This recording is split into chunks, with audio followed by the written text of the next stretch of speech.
All right, so in this next video, we're gonna be looking into the types of waxes that are used during this craft and why they're the ones that we use. So we're gonna look into paraffin wax and the beeswax. So paraffin wax is actually insoluble in water. And so that's what makes it really efficient for keeping out the dye when you actually put the fabric into the dye. But the issue with it is that it tends to crack because it's so brittle. And this tends to be an issue because obviously the dye can get through at that point, which is why we bring in the beeswax. And so the beeswax is a little bit more soluble in water, but when it's mixed with the paraffin wax, it's not really a problem. And it's the reason why the waxes adhere to the cotton. So a combination of the two tends to be the most effective. People across the world come up with their own recipes. We're gonna be looking at a 50-50 mix today. But basically what we're gonna do is look at what would happen if we dyed the cloth, if there was 100% paraffin wax, if there was 100% beeswax, and if we use the typical mix of beeswax and paraffin wax, and kind of see what the difference looks like. So the tools that we're gonna be using today are the Chanteng, stiff brush, the two types of waxes, and then each of the pieces of fabric have been washed and removed of any impurities, and they're labeled based on what type of wax we will be using. All right, so up first, we are going to be looking at paraffin wax. And so I'm currently melting it down in a saucepan. Typically and more traditionally, I would be using a Wajan, but since I don't have that available to me, a saucepan will hopefully be fine. I cut one of the blocks in half so that I'm using about 50% of one of the blocks from the box of Gulf wax. And yeah, so I'll report back once it's melted down. All right, so you can see that the wax is fully melted or just about fully melted, which means that it's reached its melting point of between 58 and 62 degrees Fahrenheit. And so now it's gonna take it over to the fabric and apply it while it's still at the right temperature.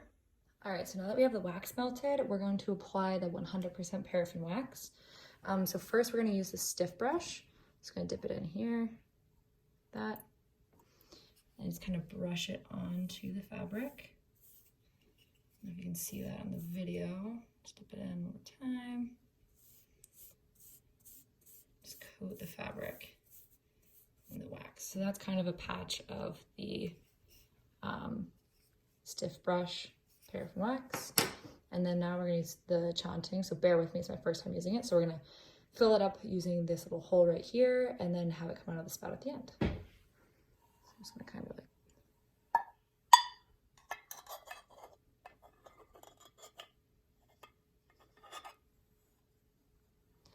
and this way blow on the tip.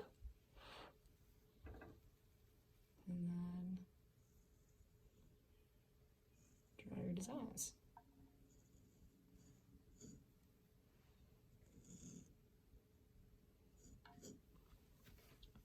Not quite the art I was hoping for, but we'll learn somehow. Fill up again.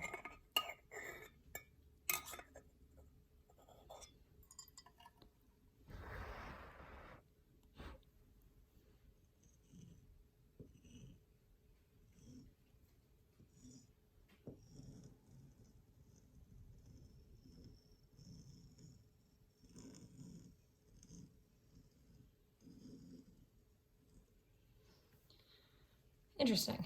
Okay, so that was different than I thought this would go, but as you can see, we got a few thin lines up at the top, a few blobs at the bottom, first trial run, so I think it went okay. But this is the 100% paraffin wax sheet. So what we're thinking is gonna happen is that when the wax cools and we dye it, when it cools, it's going to crack, and once we dye, you'll be able to see some lines going through the fabric, just because it can't, it's too brittle to remain completely solid the entire time. So yeah, so that's the 100% paraffin wax. All right, so I am currently melting the beeswax. This guy just got on the stove. I have realized that I've made an enemy of beeswax. It takes forever to cut.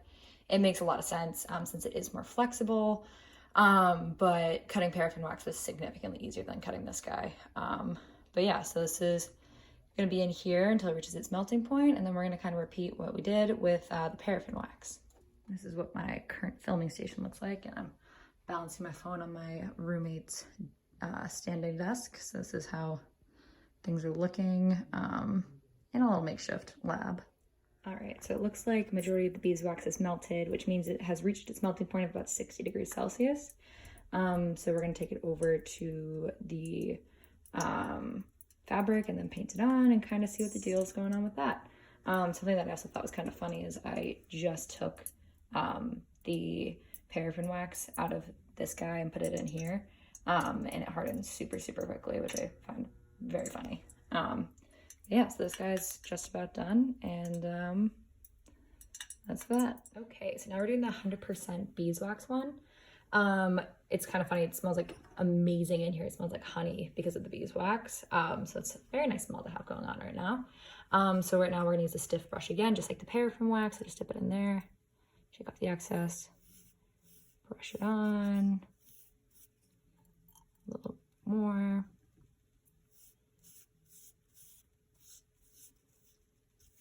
So clearly you gotta have a lot on your brush to get anything onto the fabric. That. And then we use this guy again. I got a clean one so it's not full of the other type of wax. And so we'll try to be a little bit more careful in filling this. There you go. Blow on the tip and slowly apply.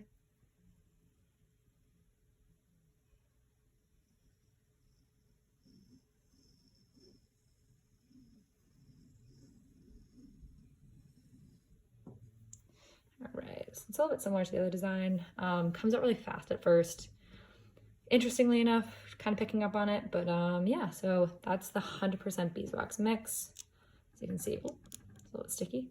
We have the stiff brush waxing, and then we have the thin line. So we'll see with the chanting. So we'll see kind of what happens between these two. So here's this, and then in comparison with the paraffin, get this guy out of the way.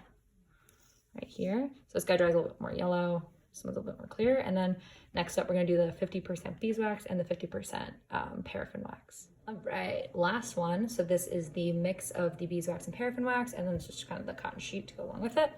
So same as usual, we're gonna start with the stiff brush. And so put that in there, just brush that on. And so as you can see, it still has kind of like the yellowy hue that the beeswax has, but it's a little bit less yellow than it previously was. Also because there's a little bit of beeswax left in this brush, but we'll see. So that's that. And then I got another clean chanting, so that way it's a little bit fresh. So kind of fill it up the same way we have been. And so I kind of scoop it up on the sides so it doesn't come pouring out at first. And you're supposed to pull on the tip. That hasn't really been working for me. This also is not the nicest tool in the book. All right, this comes out a little bit slower than the other two. A lot finer. Definitely does not rush out of the spout. So that definitely applies a lot nicer. Like that, you can do like little dots.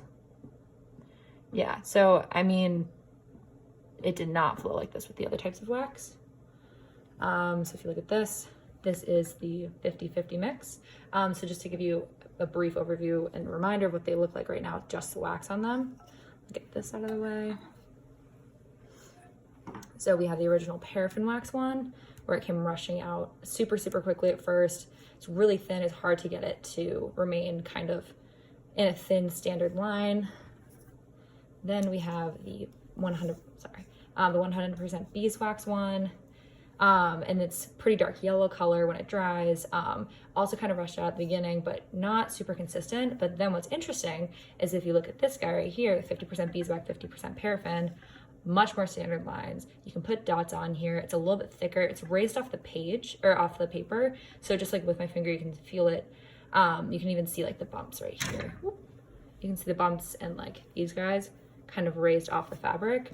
These ones are virtually just stuck to them. There's really no depth to them, which is very, very interesting to see like this is what happens when it dries. So next up, what we're gonna do is dye these for about 15 minutes because that's the standard amount of time to dye the fabric. And then once those dry, we'll wring them out and take off the wax and kind of see what the deal is. But yeah, so that's it for right now. All right, so we're starting to move into the dyeing portion of this experiment with the wax. So I am currently boiling water for the dye, and I'll show you that setup in a moment. But I was just looking over the 3 pieces of fabric. So the 100% paraffin, the 100% beeswax, and the 50% beeswax and the 50% paraffin. And so I was trying to look at them and kind of see if the qualities that I outlined at the beginning held true. So I was wondering if the paraffin wax would crack a little bit more easily than the beeswax. And it's definitely true. So I was kind of just bending it a little bit here. And as you can see, let me just show you right here. If you look at this, it cracks. It's a little bit more difficult to see. Let me see if I can, like that. So you can kind of see where the cracks begin to form on this one. Whereas you can bend the beeswax one any which way and it just won't crack at all. So that definitely holds true. And then also for the 50% beeswax and 50% paraffin one, I did notice that although these ones definitely have thinner lines and look like they're holding on a little bit better, they're actually kind of easy to peel off these types of like little beads, this thing. So I'm curious as to why that's happening. I think it's because I used too much beeswax instead of paraffin, or I just haven't had a perfected recipe just yet. So we'll see how they turn out with the dye, but hopefully the theory holds true that it bleeds a little bit more with the beeswax, but looks the best with the 50% beeswax and 50% paraffin wax. And now I'm going to add